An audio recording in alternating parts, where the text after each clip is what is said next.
Ini hari kedua saya membuat vlog di sela-sela jogging, dan saya sengaja membuat ini untuk mengisi kekosongan waktu dengan berbagi inspirasi yang saya dapat selama lari pagi. Kemarin kita membahas tentang hidup sehat, pentingnya hidup sehat, dan pelajaran berharga yang bisa kita petik kalau kita sadar bahwa kesehatan itu adalah nikmat dan karunia Tuhan yang sangat besar. Sekarang saya mau berbagi tips bagi anak-anak muda yang barangkali hidupnya sudah terlanjur gelap, tenggelam dalam kemaksiatan, atau selama ini kehilangan arah, tidak tahu harus kemana melangkah, dan seterusnya. Banyak ya kita jumpai anak-anak muda yang sebetulnya mereka itu ingin kembali ke jalan yang benar, cuma karena tidak ada orang yang membimbing, juga karena faktor lingkungan, kadang-kadang masih tenggelam dalam kegelapan, katakanlah begitu. Lalu pertanyaannya, kalau saya ingin berubah, saya ingin kembali menjadi manusia yang normal, beraktivitas dan memberikan manfaat dalam hidup, gak menjadi sampah lah, kira-kira begitu.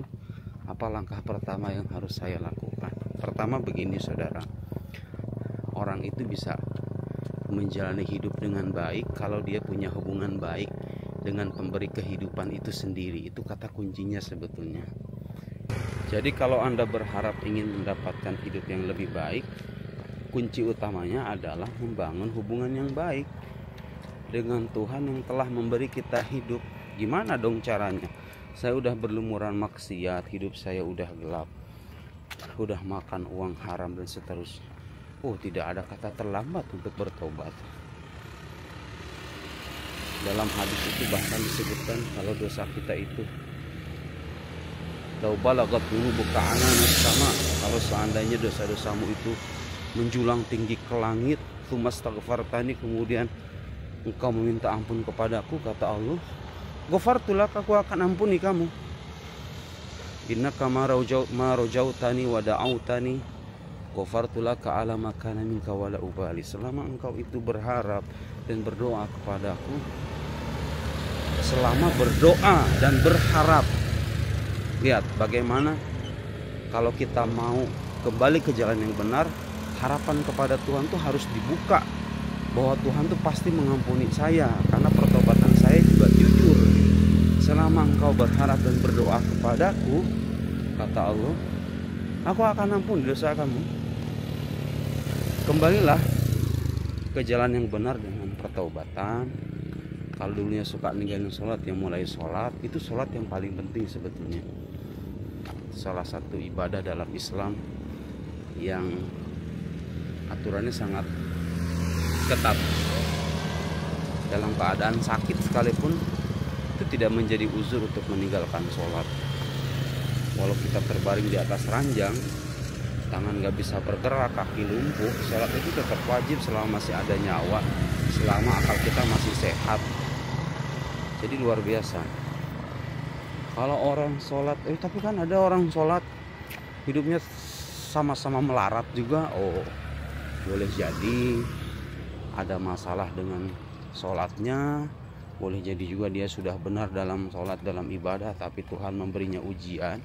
Tapi yang ingin saya bilang tuh begini, bedanya orang beriman yang punya masalah, orang yang menunaikan sholat, menunaikan kewajiban tapi masih punya masalah, dengan orang yang gak ibadah sama sekali dan dia punya masalah. Bedanya itu orang beriman bisa bertahan.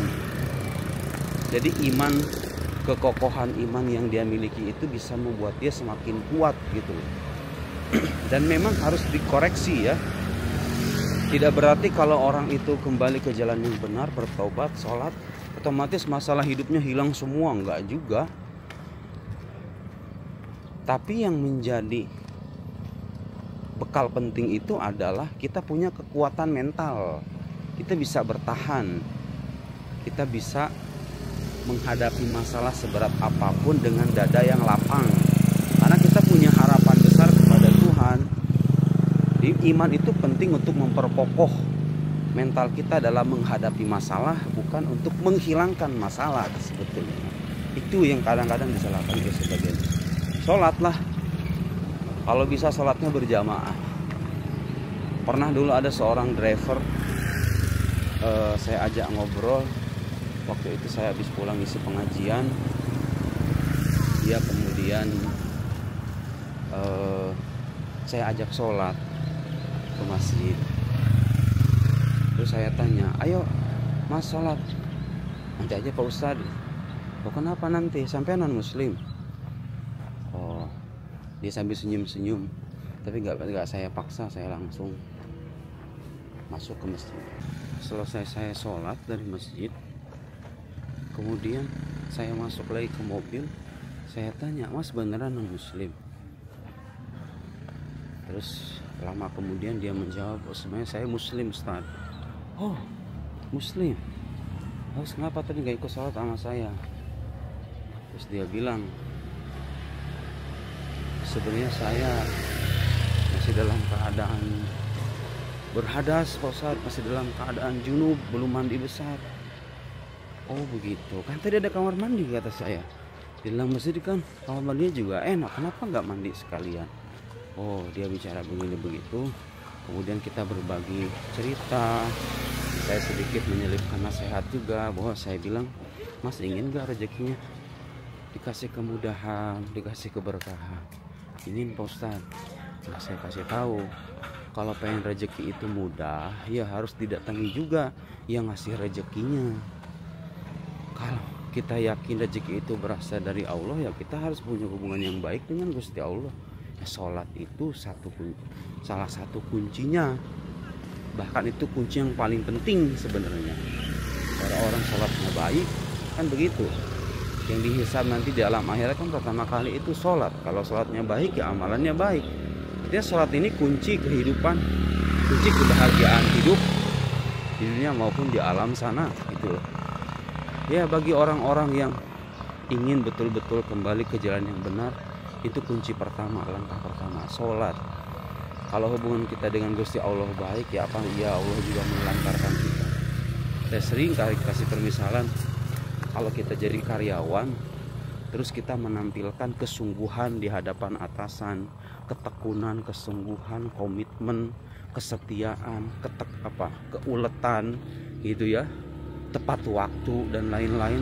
Apa iya atasan kita itu menelantarkan kita? Kan rasanya nggak mungkin. Nah, kita kalau menunjukkan di hadapan Gusti Allah kita udah bersalah, kita bertobat, kita sholat, diperbaikilah. Kemudian sholat kita, sholat nggak cuma dengan fisik tapi juga dengan hati, memohon kepada Allah, dan kita betul-betul menunjukkan kejujuran dalam pertaubatan kita. Nggak mungkin lah sama Gusti Allah juga ditelantarkan. Nah itu penting saudara. Sholat itu sayang kadang-kadang diabaikan oleh sebagian orang, seolah hal yang sepele. Oh enggak, kalau bisa sholatnya berjamaah. Kalau ingin lebih mendapatkan pahala besar, bukan hanya pahala sebetulnya, tapi juga keutamaan lain. Sholat berjamaah, terutama lagi sholat subuh, karena itu sholat yang paling susah. Kalau misalnya kelewat gimana subuh Ustaz? Saya kadang-kadang tidur jam 1 jam 2, susah kadang bangun subuh. Nah ulama itu ngasih pelajaran begini, kalau kita berdosa, kita lalai, biasakan setelah kita berdosa atau lalai itu bersedekah. Bersedekah itu kan tidak harus dengan uang. Anda membagi kebahagiaan kepada orang itu sedekah. Ada teman sedang kesusahan Anda bantu, itu sedekah.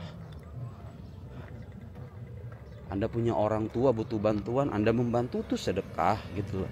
Sedekah itu ya bisa berupa tenaga, bisa berupa pengetahuan, bisa juga berupa uang.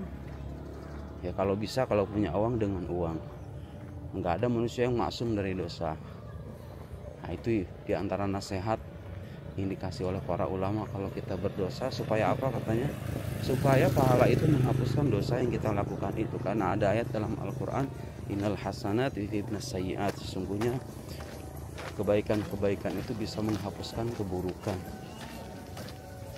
Ya, tapi kalau kita berusaha untuk istiqomah, ada tekad kuat dari dalam, semuanya akan berjalan dengan mudah kok. Nggak ada yang susah. Itu penting salat. Oke, yang kedua, perbaiki hubungan dengan orang tua. Karena orang tua ini buat tanda kutip ya, perwakilan Tuhan di muka bumi gitu. Jadi kalau memang kita punya hubungan buruk dengan keluarga, cobalah kita pergi ke rumah. Ya daripada kita sengsara kan, mending kita merajut kembali hubungan baik dengan keluarga, apalagi silaturahim. Kan ada hadisnya, Nabi menyebutkan, siapa ingin dilapangkan rezekinya dan dipanjangkan usianya, hendaklah dia menyambung tali silaturahim.